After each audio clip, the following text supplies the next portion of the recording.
relação à dor do parto, eu posso dizer que mais da metade da situação, vamos dizer, mais de 50% da condição para a gente ter um parto natural principalmente, ou encarar melhor a dor do trabalho de parto, primeiro é querer.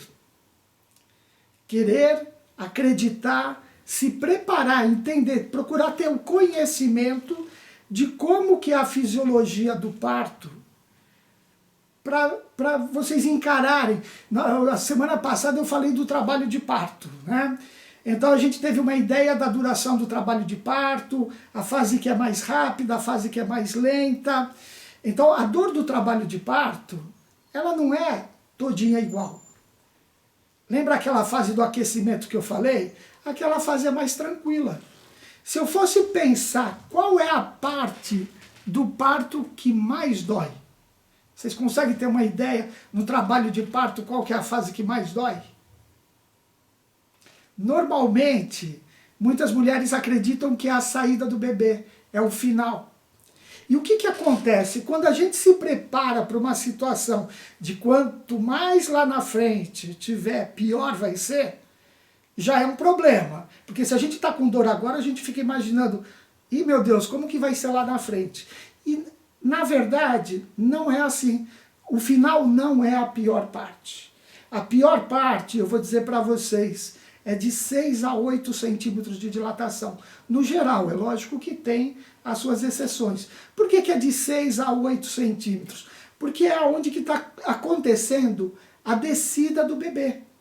E essa descida no canal vaginal, no canal de parto, ou melhor, é que faz doer mais.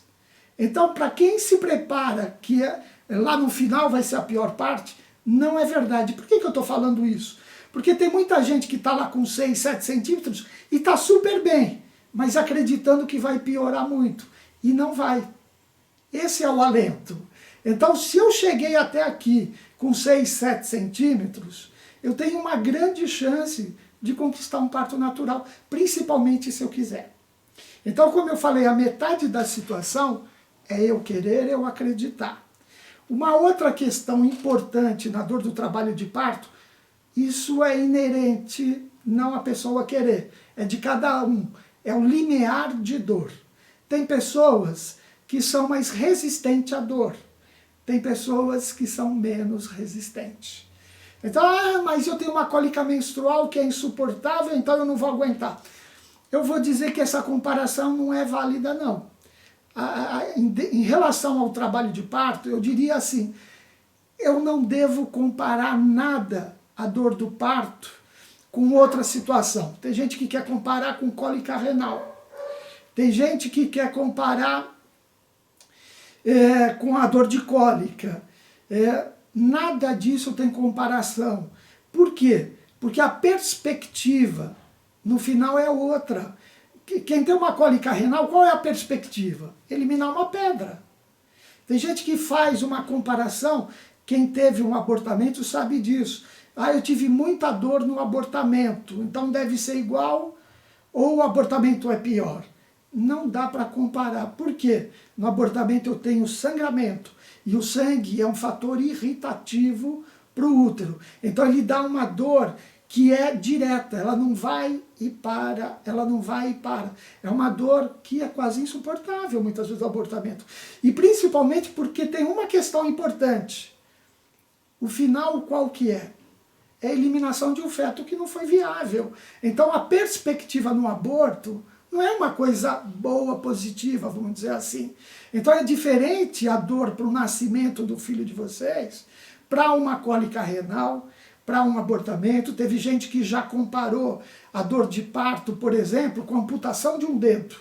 Eu já vi anestesista dar aula falando em comparação. Por quê? Porque em comparação a gente faz uma comparação com notas. E aí eu pergunto para uma parturiente, de 0 a 10, quanto doeu? Doeu 8. E aí para uma pessoa que amputou o dedo, eu pergunto, quanto que doeu? Doeu 8. Aí fala, é igual. É diferente. Quem tem uma amputação de um dedo, por exemplo, quem disse que dói a amputação de dedo? É tão rápida que você nem percebe.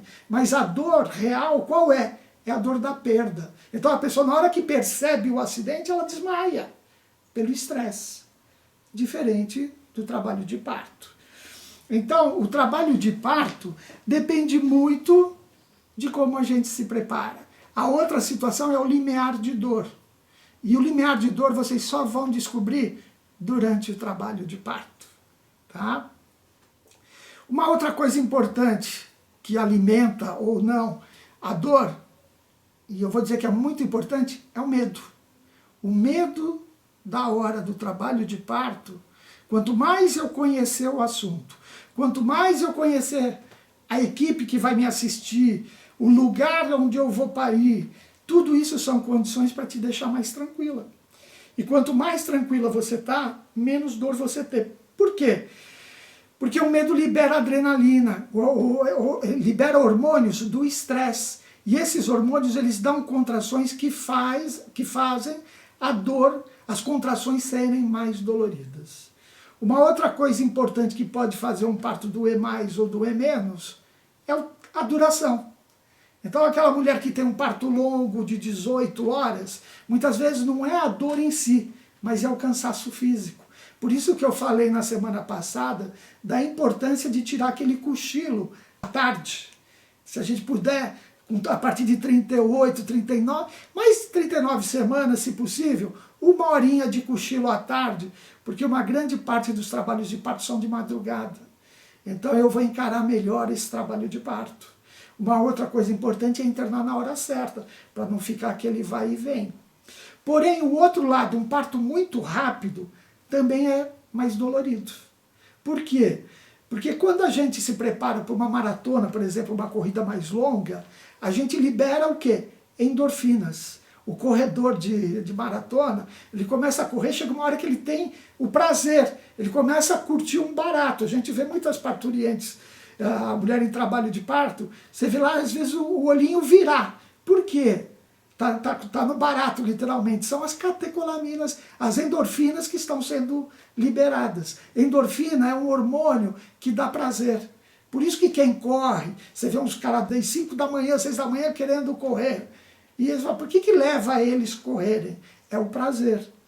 Então, o trabalho de parto com uma determinada hora, também eu vou ter uma liberação de endorfinas, e isso alivia a dor.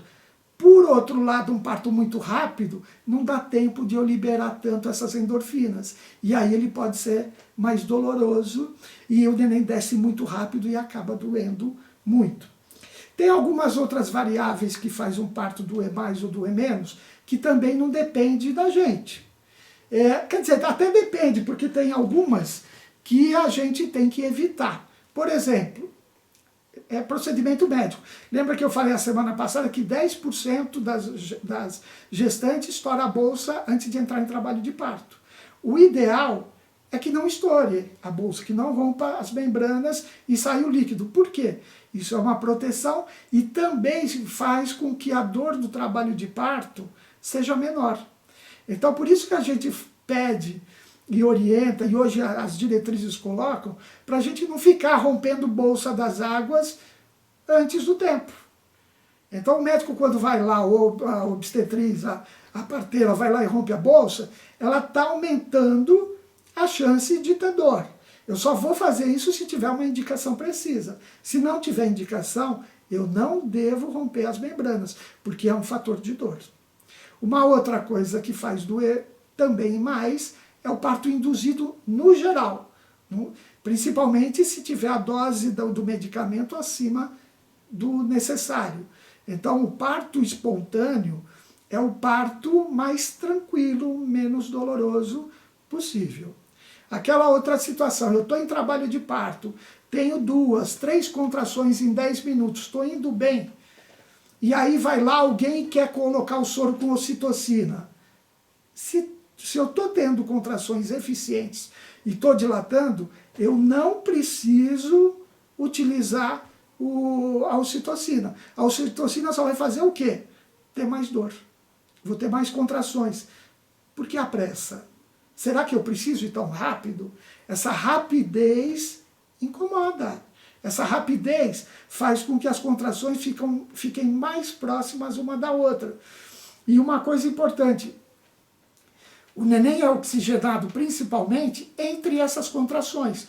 Então, se eu ponho um número muito grande de contrações, eu diminuo a oxigenação para o neném e eu tenho mais chance de ele ficar cansadinho durante o trabalho de parto, se ele não tiver reserva. Então, é uma situação que a gente evita colocar a ocitocina de rotina.